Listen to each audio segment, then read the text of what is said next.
focus on your breathing and like get it together. I looked around at the most like beautiful beach I've ever seen in my life, and the thought crossed my mind that like I could die here. I could die like on this beautiful beach.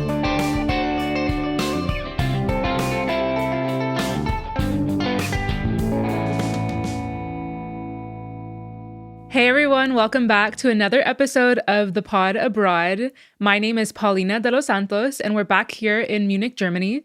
Just for some context, I am an American who has lived in Germany for 8.5 years. And on the last episode, I was in Bangkok speaking with one of my friends, Ong, who I had studied with here in Munich. So today's episode is going to be all about my trip to Thailand that I had recently. It was my first time there with my partner, Tim. And I wanted to just kind of give you guys a rundown if anybody's curious about going to Thailand, or if you know somebody who is, then I think that could be, pretty fun if you guys stuck around. So in this episode, I will cover a bit about our accommodations, food, some tips, what to pack, kind of culture shock moments, a story about how I thought I was going to die. I wish I was joking. I seriously wish I was joking, but yeah. So if you want to listen, then yeah, thanks for joining. So I wanted to start with the question, why Thailand? So for some background, I think for any listeners in the US right now, I just wanted to explain kind of the situation here in Germany as an American working here. The standard at a corporation, like working for a corporate, is 30 days of vacation, like 28 to 30 days of paid vacation a year, which is something that I am incredibly grateful for. And I think in Germany, the federal standard is 22 days a year as a minimum. So with that being said, I feel so incredibly privileged to be able to take trips around the world because of, having enough time and thankfully enough money because of working right now. The other day, actually, my boyfriend and I were laughing. Like I was saying, what's crazy is that we both met each other like at a point where we were both employed with full-time jobs. So that's a beautiful thing because we laugh and like talk about the struggle of like being a student with one another, but we didn't know each other then. So we live together and we are dinks. I think that's such a funny term, which means like dual income, no kids. And therefore we feel very, very privileged to be able to travel the world and see other places together and experience countries for the first time with one another. It was in 2023 that Tim and I went to Asia for the first time, both of us, and we went to South Korea because one of my sweet friends, Dasom, is from there, and I met her also in my master's program here in Munich. Something I'm so grateful for from my master's is getting to meet people from all around the world and really just kind of listen to them, understand different cultures, and hear it, through their perspective. So we went to Korea 2 years ago and had an incredible time, ate a lot of amazing food, came back here, and knew that we wanted to, of course, go back to Asia one day, see another country. And deciding on Thailand actually wasn't super hard in a sense because we had many, many people here in Munich, friends who have been before and had nothing but good things to say. So everyone that we had spoken to had said like, oh my gosh, you have to go to Thailand. Like the food's incredible. The people are amazing. Like culture's so warm, like gorgeous beaches. So we were just like, okay, I mean, this sounds amazing. So why not?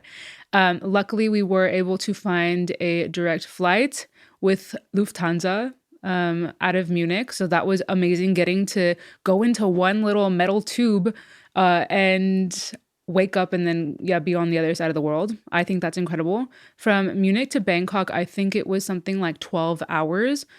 And the cost of our flight, I think, was like 850 euros. So not cheap, that's for sure. But we got to recognize that privilege every day and be grateful for it. So wanted to start off with a bit of our itinerary. We were there for about 2 weeks, and it consisted of three main locations. No, four actually main locations. We first, of course, touched down in Bangkok, spent 4 nights there. And then we went on to Chiang Mai. Chiang Mai is in the north. We flew there, spent 3 nights there. Chiang Mai is also the second largest city in Thailand. So Bangkok is known to have, I think, 10.5 million people or so. And Chiang Mai has, I think, 1.2 million.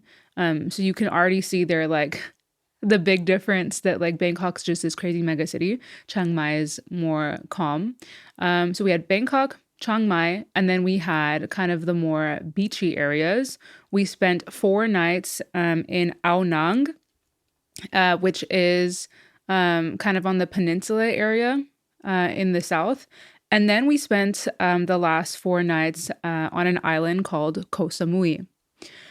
So when we were trying to gather this itinerary of what we wanted to do, Tim and I, came to an agreement that we would do a bit of city and a bit of beach and relaxing, so that we could get, the full experience. There were lessons learned, that's for sure. And I have a friend, Rez, who has been here on the podcast, actually, who used to live in Bangkok, her and her partner, Dale. And we had told them, like, oh, we're so excited. We're going to Bangkok. Like, y'all live there for 4 years. And they said, yeah, anything you need, like, just ask us. And we proceeded then to not ask them for solid advice. We just created a schedule on our own because we were like, oh, we don't want to be a problem. And we made our whole little itinerary. And yeah, like I said, lessons were learned. Maybe we should have chosen different areas. Nevertheless, it was still a lot of fun. So I wanted to go into the first stop, which was Bangkok. My first impressions when I get there is that this city is crazy. Absolutely crazy, and nobody could have prepared me for that. The funny thing, I'm so ignorant, is that I thought because I live in Munich, Germany, that I'm a city girl. Like, I live in a city. Like, I must be a city girl then. And boy, was I wrong. Like, so wrong. Bangkok is just another world. It is insane. It is loud and alive, and like the hustle and bustle is real, like at any hour. For anyone that knows Munich, Germany, Munich is a city that sleeps. Seriously, like you can be in the city center at midnight on a Friday and it's going to be dead. There might be like some teenagers playing around on the streets, like, but it's just nothing like these big urban mega cities. So we get there. It's crazy. There's just so many cars.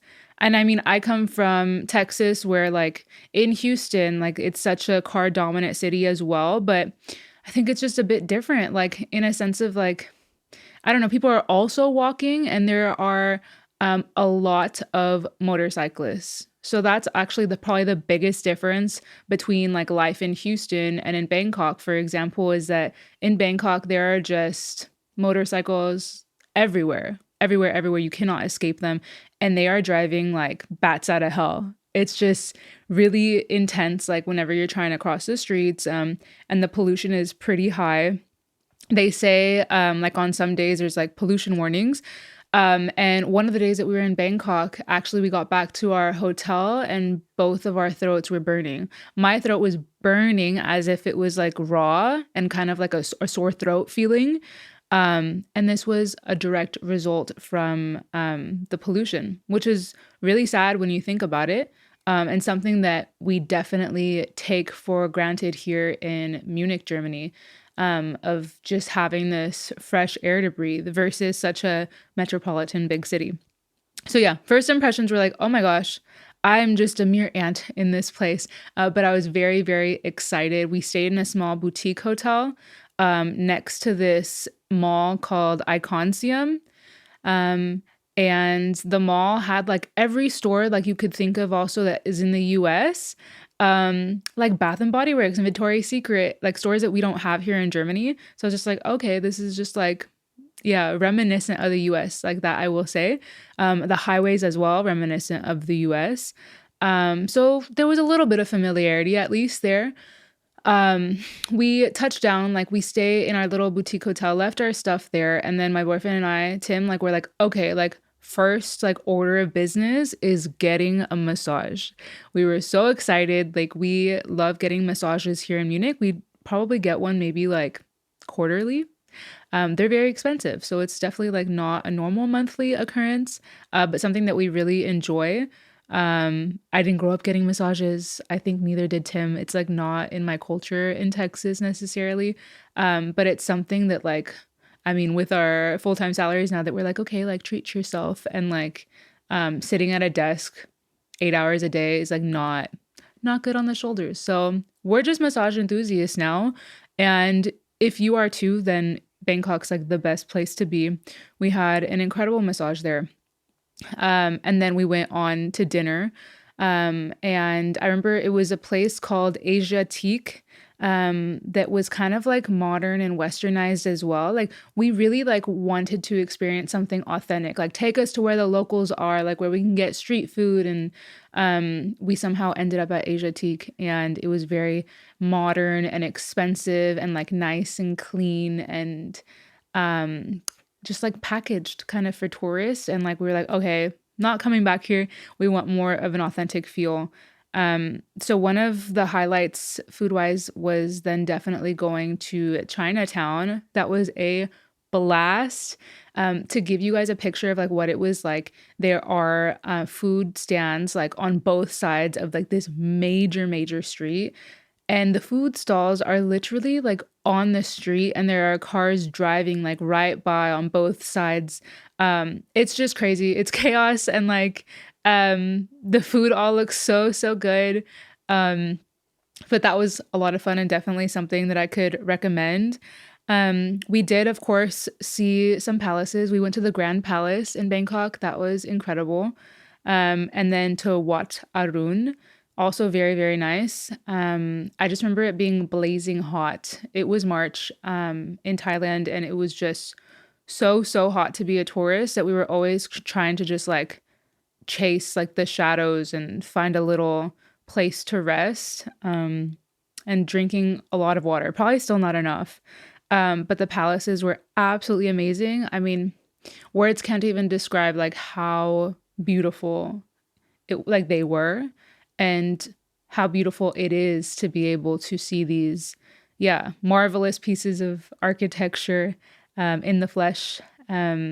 Just absolutely stunning. I was taking photos on my little iPhone and like it doesn't do justice.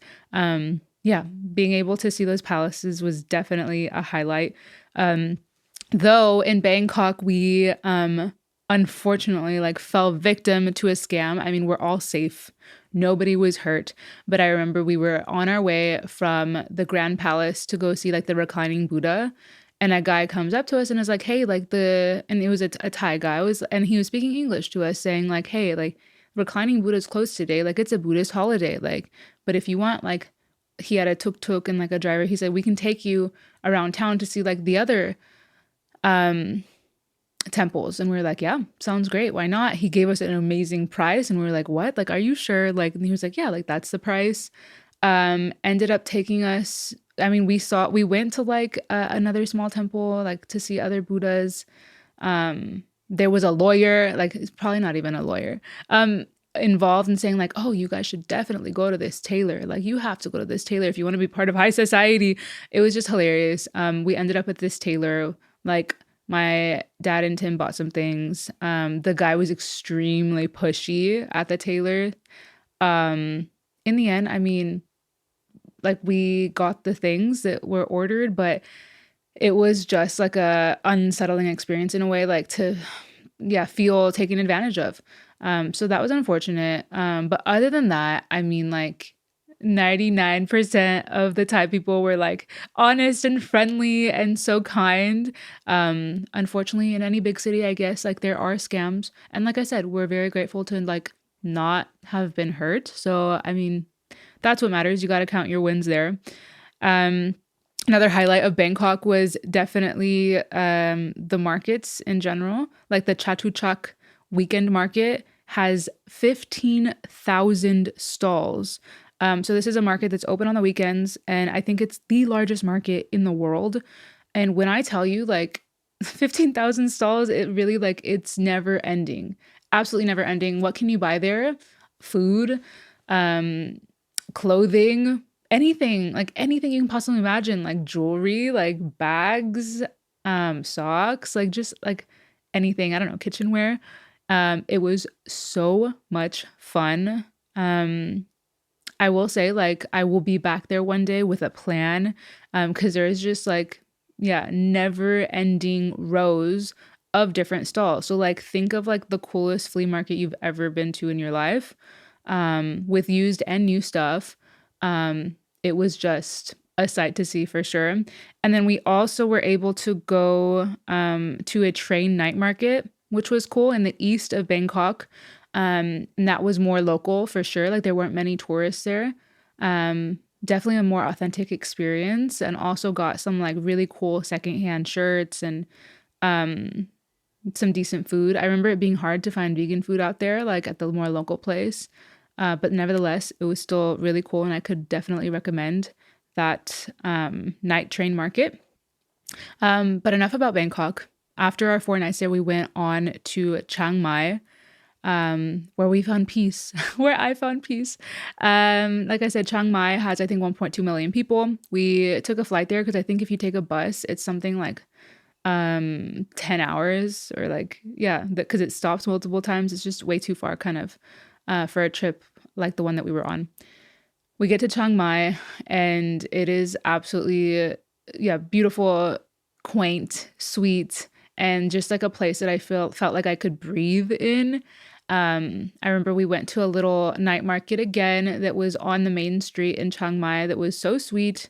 I got like a blouse and like a pair of pants, cotton pants there that were handmade, and other cotton pieces, which was so cool. I loved getting to support like the local artists there. These night markets, honestly, in Thailand are just so, so cool. We don't have anything like that in Texas or here in Munich, where I live, where these aren't just like festivals on the weekends. These markets like are there like all the time, or they happen like weekly all year long, which is very, very cool.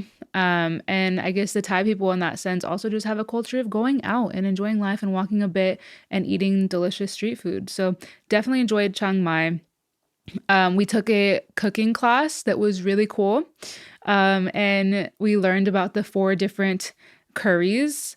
And yeah, I think the cooking class was so, so worth it. Tim and I cook quite a lot uh, here in Munich. So it was, yeah, really fun to get to see how the authentic Thai food is made. And funny enough, I think the year before for my birthday present, Tim had given me the sweetest, most thoughtful gift of a Thai cooking class here in Munich that was also so much fun and incredible. So we were just like, yeah, like let's keep this vibe going and take a class in Thailand. And I could highly recommend it. It was, yeah, really well organized. We even went to like where the locals shop for their fruits and vegetables prior to the class. So it was a beautiful learning experience that we really liked. In Chiang Mai, we also had a great massage. There, can't forget that one that like included like a tea before and after, and like they gave us little paper that asked like where is it hurting, like what strength do you want, things like that. That was super, super nice. Um, and we also went to the Dui Sutep temple, which definitely was a highlight in Chiang Mai as well. So we took this kind of red truck to get there.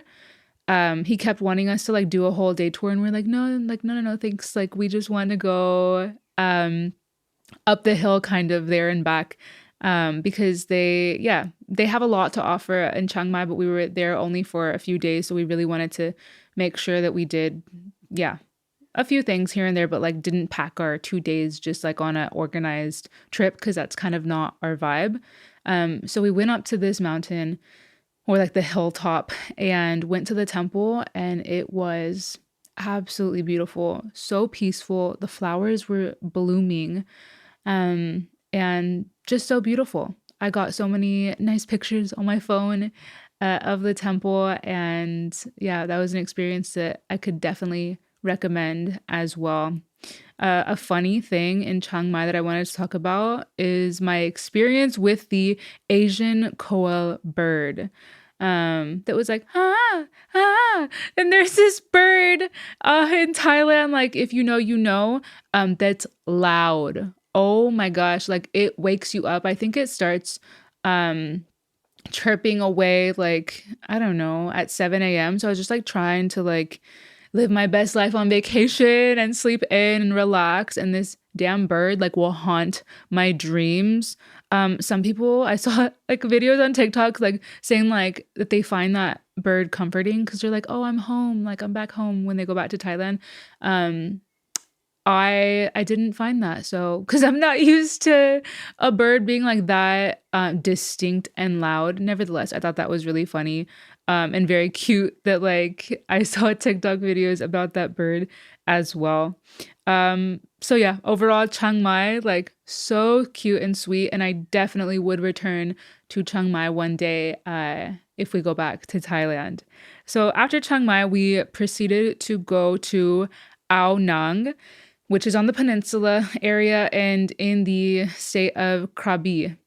And we took a flight there to get there. I think we had to switch in Bangkok, so it took kind of a while. But we, yeah, went to Ao Nang and we're so excited because we are like, oh, perfect. Like, this is our beach time. Like, it's going to be so peaceful, like rejuvenating, restful. And we get there and like, dang, I was like super let down by Ao Nang itself because like the main street was just also a bit chaotic, but it felt like a cheap version of like Miami Beach, or people have told me like similar maybe to um Greece, like where like there's just like a very, very touristy spot.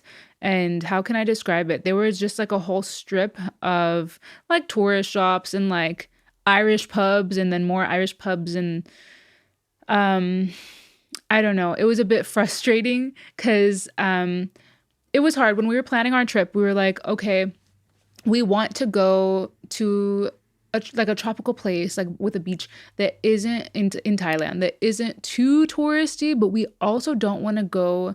It was our first time going to the country, right? We didn't want to go somewhere to like an island that was like not known for tourism at all. Because we were like, okay, that's like next level. Maybe we don't do that on our first trip.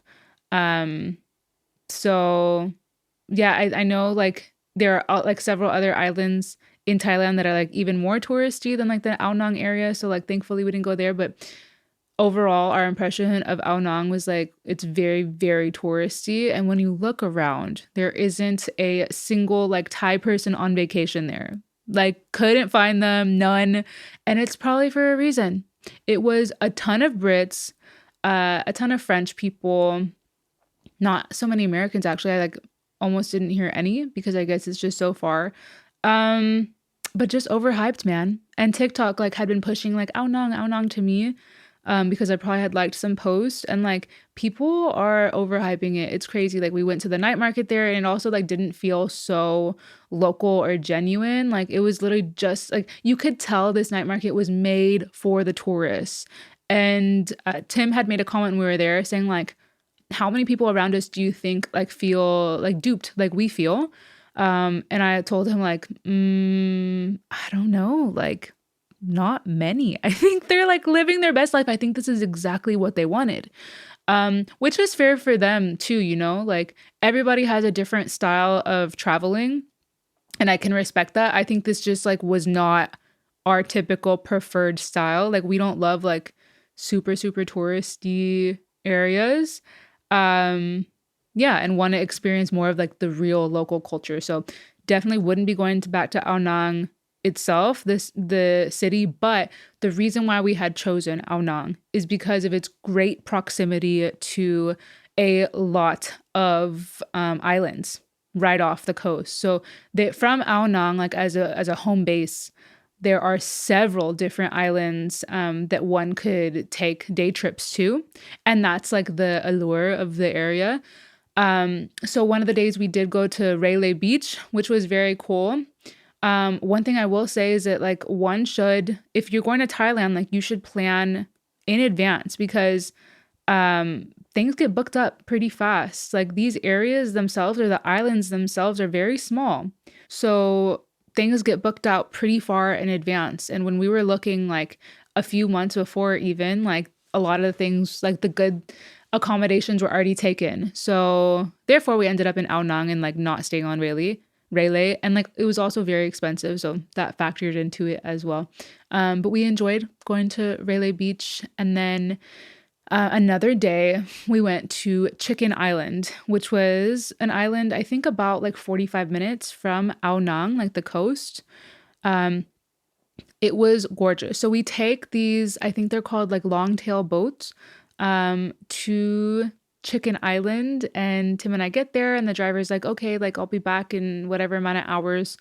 We were so excited. We get off this boat and this is one of the most beautiful islands. Not one of the most, it was the most beautiful island I've ever been on in my life.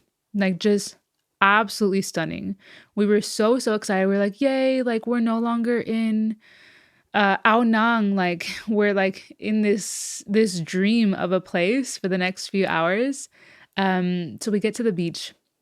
It's pretty desolate. Luckily, we had packed a ton of snacks in the event that they didn't have like a snack bar or any place on the island, but we get there and there was a small little bar.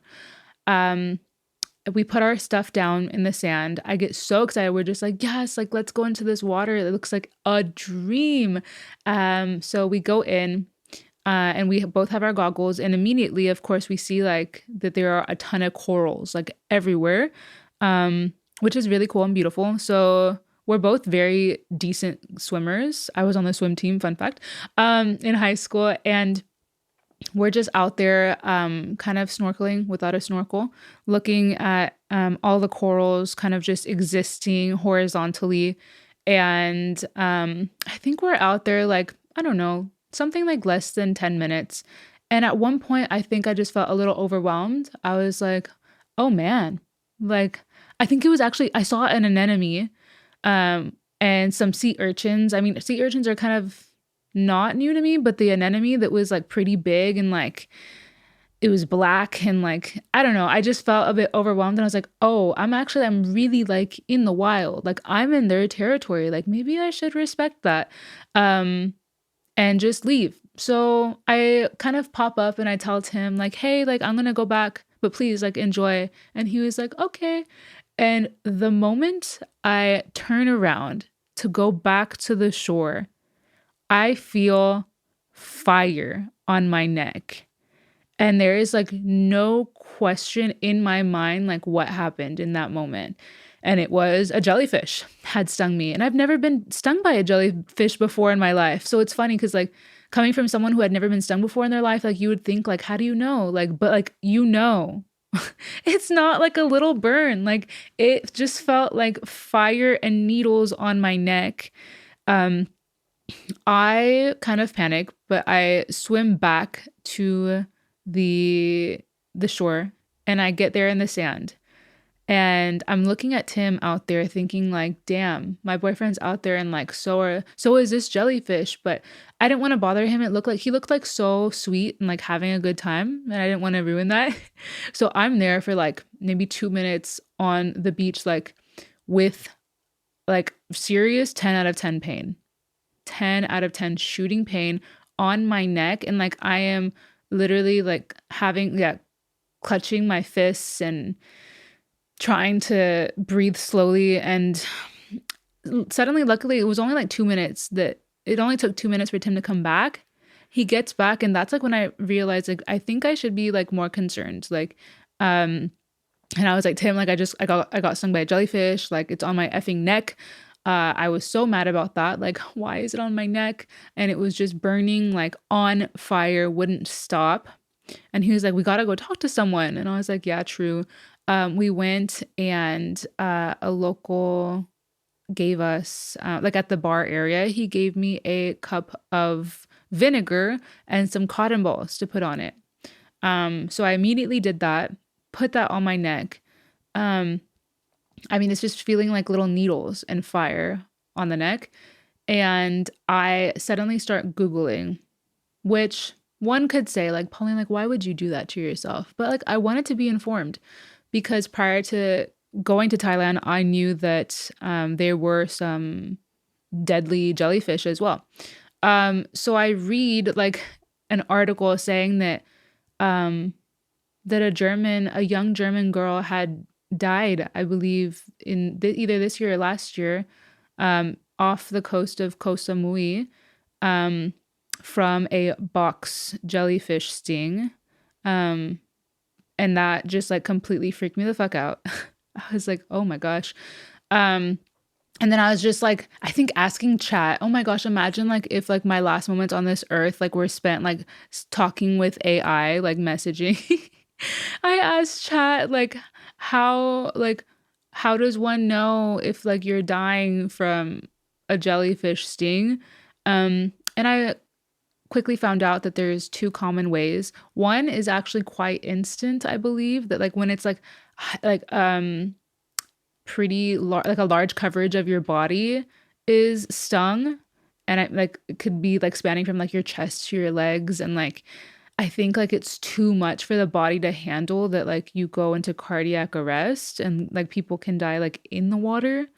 And then the other like option of death like says that like, or it could happen like 1 hour after the sting. And I read this, and I think I read this like at like the 20 or 30 minute mark after I've been stung. And I took it to heart. Like I was dead serious, like reading that. I was just like, oh, mind you, like my pain now like went from like a 10 to a 9. It's still shooting. Um, and in that moment, I was like, I looked up and like I think I first panicked a bit. I like panicked and I was like, Tim, like I'm really nervous. I'm really nervous. Like, but a part of me knew like, girl, like you need to also just like breathe, like focus on your breathing and like get it together. Um, I looked around at the most like beautiful beach I've ever seen in my life, and the thought crossed my mind that like I could die here. I could die like on this, yeah, on this beautiful beach. And the thought crossed my mind that like, well, I mean, this is the most beautiful place I've been to. So like that would be kind of iconic. No, that's silly. But just like, wow, like at least like it's not in a, I don't know, like white hospital room. But the thought crossed my mind, and it's a kind of a, yeah, honestly, it's kind of a scary thought, of course, but honestly, I have never ever thought in my life like, oh, like this could be it. I guess I should knock on wood. But like I've never had a moment in my life where like I thought that this could be it. And I told him like, I have a note in my iPhone, because I do. I have a note in my iPhone like with all of my wishes for my death if it were to happen, um, while I'm living in Germany. Because I like to control I'd like to control the narrative of that, like I wouldn't want to keep people guessing. So I literally told him like, here's my note. Long story short, I live to tell the tale. The pain went down like towards the end of the hour. Like I was at a 4 and it kind of stayed there the rest of the day. We got a cream from the pharmacy for it. I get back to Munich, and a few days later, it was like a week after the jellyfish sting, I have like what looks like kind of like a scar in a circle on my neck that was like purple reddish. I get into my office here in Munich and I tell my colleagues like, hey, like I got stung by a jellyfish, just to let you know, like this on my neck was from a jellyfish and nothing else. Just had to set that story straight. So in the end, it was something like I could laugh about, but pretty crazy. Um, yeah, I think moving on to like the last location that we went to in Thailand was Koh Samui. Koh Samui is an island. So from Ao Nang, the coast on the peninsula, we took a bus to the other side of the peninsula, east, and then we took a boat. And the boat was actually pretty cool. It was massive, took thousands of people.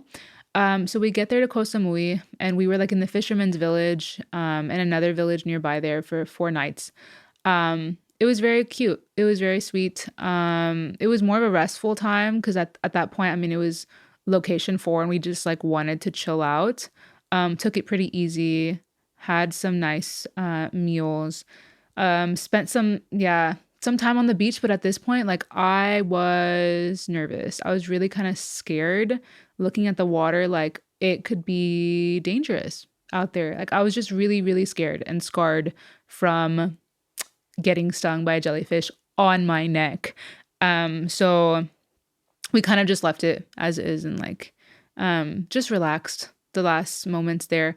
Koh Samui was very, very nice. We stayed in a local area because I know that there's also a very touristy area. And thank God, like when we were planning, we were like, absolutely not.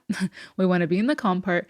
Koh Samui is also where the last season of The White Lotus was filmed, which Tim and I have since watched like after returning from Thailand. And oh my gosh, The White Lotus, y'all, if you haven't seen it yet, it's absolutely crazy.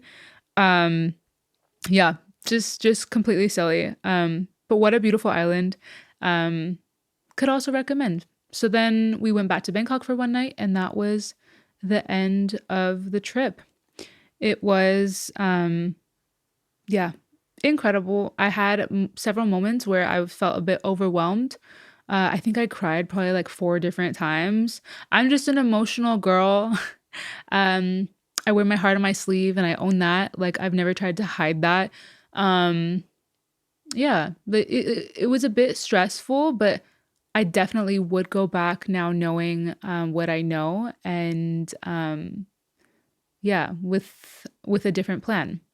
I want to move into now talking about Thai food because the food was absolutely incredible. Seriously. Nothing like that, like the authentic Thai food in Thailand compares to food that you can get here in Munich. And you'd think I'd like would be eating like pad thai all the time. But I only actually had it once on the trip. So I had quite a lot of curries. And they have 4 main curries there, which are like the red, green, the massaman, and the panang curry. One of them is like more Indian style, and the other one has peanuts in it. Just so good, guys. Like we never had a bad curry, not once. Like, I mean, of course there were better curries than other places, but like we never had a bad one. The food is just so good, very aromatic and like fragrant, full of flavor and spice. And like if you're someone like me that loves spice, like Thailand is definitely the place for you. They also have like papaya salad that was absolutely delicious. Um, and how can I forget mango sticky rice? I ate my way through the trip eating mango sticky rice. I swear I almost ate it every single day. It was mango season there in Thailand, and it was absolutely delectable. I dream of it here in Munich. It's like a little nutty, it's creamy, it's salty, it's juicy. Like, I could not get enough. Sometimes I just wanted mango sticky rice for dinner. We also had dried mango, freaking delicious there. Coconut water, like all the time. And I'm a coconut water lover. I'd also never had coconut water in my life, like out of a coconut, straight from it. Absolutely delicious, refreshing. They say it has electrolytes, like, just so nice. And also a lot of juices and smoothies, which were really delicious as well, because I mean, you're in a tropical place that has really good fruit. The fruit just doesn't compare in Germany. I mean, we're not growing a ton of tropical fruit here. It's just not a thing. So something that we definitely enjoyed. We definitely probably didn't drink enough water. Should have had more water. But when it's just so blazing hot, like we were saying that like maybe like our tolerance for sugar is just different because like we were craving sugar. And it was so nice. Um, yeah, being vegan was not super hard like in Thailand, especially like going to traditional places. I will say, of course, like one thing that you might not know, like sometimes or like you're guessing even if you tell them is like fish sauce, because in Thailand, they use fish sauce in everything. Luckily, like I'm not allergic to fish, so maybe I had curries that had it, even if I said vegan. But so be it. I was trying my absolute best. Um, but in general, like there's so many dishes that have vegetables and tofu, and they're just so good.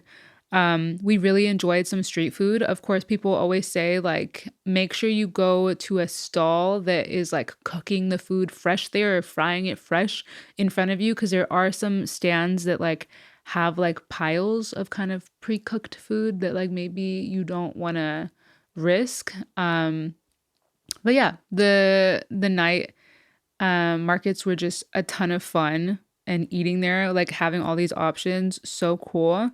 I really enjoyed like the cultural part of that. But sometimes I also like wasn't in the mood for fried food, especially because it was really warm at night as well. It was blazing the day, and then like at night, it just felt like you're in a blow dryer, and like sometimes like the last thing you want is fried food. So there was that. But so like yeah, night market had like a lot of fried stuff, like fresh stuff too. Um, but I also really enjoyed like sitting down at places, at little restaurants, getting to relax a bit, and enjoying those delicious curries. One thing that we learned that I didn't know is that Thai people eat with a fork and spoon. So no need to have like professional chopstick skills, which for me was really awesome because I'm not the best at using chopsticks. I hold my pencil and pen like wrong to start with. So there lies the problem. Um, but yeah, we also learned that they use their spoon to squeeze, like the edge of their spoon to squeeze lime into all their food, which was also a fun hack. And I'm a sucker for lime, like coming from Texas where we have Tex-Mex food. Like I love lime in everything, and so do Thai people. So I loved finding that we had that in common. Um, yes, what can I say? Like interactions with the locals there like were really positive. People were so hospitable. It's so true that like what my friend Ong said, that I mean, yeah, that because Thailand is such a tourist destination, that like people like it's for a reason, right? Like it's because the locals are pretty tolerant of tourists.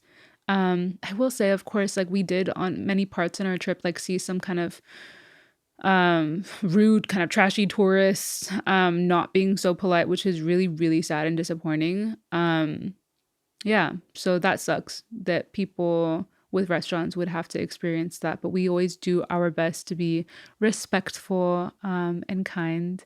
Learning please and thank you. Kapunka was a phrase that we also often said. But yeah, like I said, so it wasn't that hard to find vegan options, even at traditional places. And this was a bit different to our last trip in Asia that was in South Korea, because I just remember like being in Korea sometimes when we weren't in Seoul, like we'd have to always try to find like a vegan place and not a traditional place, because traditional places like typically had a lot of fish and meat but not many vegetable based dishes, whereas in Thailand even the traditional places had like vegetable dishes, like our vegetable stir fry, which was super nice. Next up, I want to talk about massages, because that was, yeah, definitely a big highlight of our trip. I think I had maybe 5 or 6 massages within the 2.5 weeks there. And I think Tim had like 7 massages or 8, because I think he went a few more times than I did. We just loved it. We really enjoyed it. On average, it was, I think, around 450 baht per hour or 500 baht per hour, which is around 12 to 13 euro, which is an amazing price. Coming from Munich, where in Munich we pay about 60 euro an hour. And definitely I would say that the massages here just like don't hit the same. Like they're not as good as the massages, the Thai massages in Thailand, right? Like in the country where they come from. So we really just had such a great time getting to, yeah, relax and have those massages. Like I said, like in Chiang Mai, we had such a good experience where we like filled out a form, like, and told them exactly what we wanted. And like they washed our feet and like gave us a tea and like little cookies before and after. And I just had like one of the best massages ever that was so hard. I'll never forget. I told Tim that I was literally praying during it. And I was just like, that's when you know it's good. Cause I was like, oh my gosh, this is really, really intense. But it was so worth it. And then the last day that we were in Thailand, we had a 2-hour massage in Bangkok. I'd never had a 2-hour massage in my life. Like, that's just like an insane luxury, right? Like, that one would not typically get here in Germany or maybe even in the US. It was incredible. Oh my gosh. I left that 2-hour massage, like, telling Tim that, like, that woman, like, took care of me. I literally felt like so taken care of. And she took her time and like there was just like love in her hands. And then like after our 12-hour flight back to Munich, like I didn't even feel like a piece of shit. Like my back felt fine. I was like, damn, like this has to be like from getting like a 2-hour massage right before the flight. So definitely was a highlight of the trip. And definitely would be a reason why I go back to Thailand. Like, I would love to go back to Thailand, simply on the basis of eating and getting massages. Like the food itself, like, I miss it every day. I want to transition also lastly into some things that I would do differently and tips. So what did I wish, like, is there anything that I wish I knew before going? Maybe about the jellyfish, but like that can't help you. Maybe like there's different seasons about that, but just knowing like how crazy it is and like that Bangkok's a big city, and if you're not a big city person, then like go find like what interests you instead and like go to a smaller area. Um and make sure to pack shirts that cover your shoulders and or a scarf. Because if you're visiting these temples, you are going to need to have like appropriate clothing, like a long skirt to your ankles or like long pants, and it's blazing hot. I just remember like I brought like little tank tops and things like that, and I just completely had forgotten to take a normal t-shirt. So Tim lent me his, which was really sweet. But that's important if you go to the temples to dress appropriately. I would say don't ride tuk-tuks in Bangkok. That's just like my personal take. And my friend Ong, who is from Thailand, like told us that Thai people don't ride the tuk-tuks actually. Like that's like they know that it's a scam and that's just like for tourists because there's no set rate. So like the tuk-tuk drivers just like say whatever the hell they want to say. So don't ride them. How do we get around? We took Ubers quite a lot, or I think Bolt. I think that's what they were called, Bolt or Grab. And we also took some public transport, like their rail line and underground. So that worked as well. I wrote drink more water than you think because it's hot as hell. I think that's a good one. Use their bug spray. It comes in a pink bottle. I wouldn't like bother and trying to like bring your own bug spray from your country. Like just get the one that they have. Like I'm sure it's strong and good. In the north there is dengue fever, which can actually be pretty intense. I mean, luckily we didn't get it, but we did get so many mosquito bites. Like we were eaten alive. So properly use bug spray. That's important. And then lastly, I wrote like, don't go to Ao Nang if you're like Tim and I and like aren't into like very touristy places. We thought it wasn't going to be as bad as like Phuket or other touristy places, but like it was very, very touristy and just like not our vibe. So next time we would go to a very chill island or like just a place that like we know that like Thai locals would go to. Next time I'm just gonna ask my friend Ong like, hey, where do you vacation in Thailand? And I think that would be like the right thing to do. So yeah, that is going to be it for this episode. Thank you so much for listening. If you enjoyed this episode, then feel free to leave a comment and let me know what you think. If you know someone who wants to travel to Thailand, then feel free to give it a share and maybe this episode can help them. And last but not least, my last episode was with my friend Ong, who I had mentioned, who studied with me at the Technical University in Munich, and now lives back in his hometown of Bangkok, Thailand. I recorded an episode with him, and yeah, it's the last one before this. So feel free to check that out if you're interested and haven't heard it already. But yeah, thank you so much for tuning in, and I will see you next week. The Pod Abroad's video, audio, and music is produced and edited by Tim Tehone. Make sure to give us a follow and leave a comment if you like this episode.